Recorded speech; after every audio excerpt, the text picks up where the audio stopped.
फरीसियों की कुफर गोई। मुकद्दस मत्ती की अंजील उसका 12 बाब 22 ता 37 आयात तक। तब उसके पास एक अंधा गूंगा असेब ज़दा लाया गया और उसने उसे शिफा बख्शी। चनाचे वो गूंगा बोलने और देखने लगा और सारा हजूम हैरान होकर कहने लगा कि क्या ये दाऊद का बेटा है। पर फरीसियों ने सुनकर कहा कि ये बदरूहों के सरदार बाल ज़बूल की मदद के बगैर बदरूहों को नहीं निकालता। लेकिन उसने उनके ख्यालात जानते हुए उनसे कहा, हर वो बादशाही जिसमें फूट पड़ जाती है वीरान हो जाती है, और हर वो शहर या घर जिसमें फूट पड़ जाए कायम नहीं रहता। और अगर शैतान ही शैतान को निकाले तो वो आप ही अपना मुखालफ हुआ, फिर उसकी बादशाही क्यों कर कायम रहेगी। और अगर मैं बाल ज़बूल की मदद से बदरूहों को निकालता हूं तो तुम्हारे बेटे किसकी मदद से निकालते हैं, इसलिए वही तुम्हारे मुंसिफ होंगे। लेकिन अगर मैं खुदा की रूह से बदरूहों को निकालता हूं तो अलबत्ता खुदा की बादशाही तुम्हारे पास आ पहुंची है।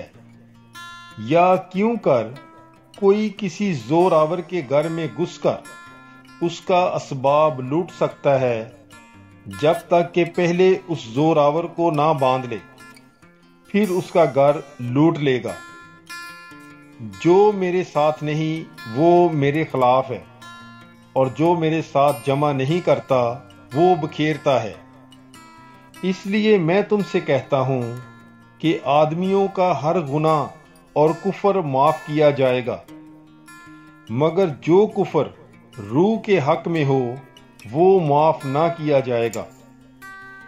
और जो कोई इब्ने इंसान के खिलाफ कोई बात कहे उसे माफ किया जाएगा, मगर जो कोई रूहुल कुदुस के खिलाफ कहे उसे माफ ना किया जाएगा, ना मौजूदा जमाने में और ना आइंदा ही में।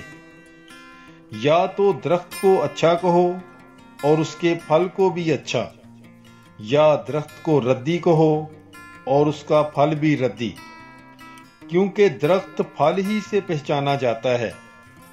ऐ अफी की औलाद, तुम बुरे होकर क्यों कर अच्छी बात कह सकते हो, क्योंकि जिससे दिल लबरेज है वही मुंह पर आता है।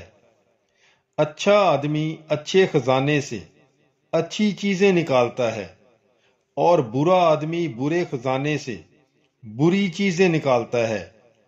बस मैं तुमसे कहता हूं कि हर एक बेफायदा बात जो आदमी कहेंगे वो अदालत के दिन उसका हिसाब देंगे, क्योंकि तू अपनी बातों ही से रास्तबाज ठहराया जाएगा और अपनी बातों ही से गुनाहगार ठहराया जाएगा।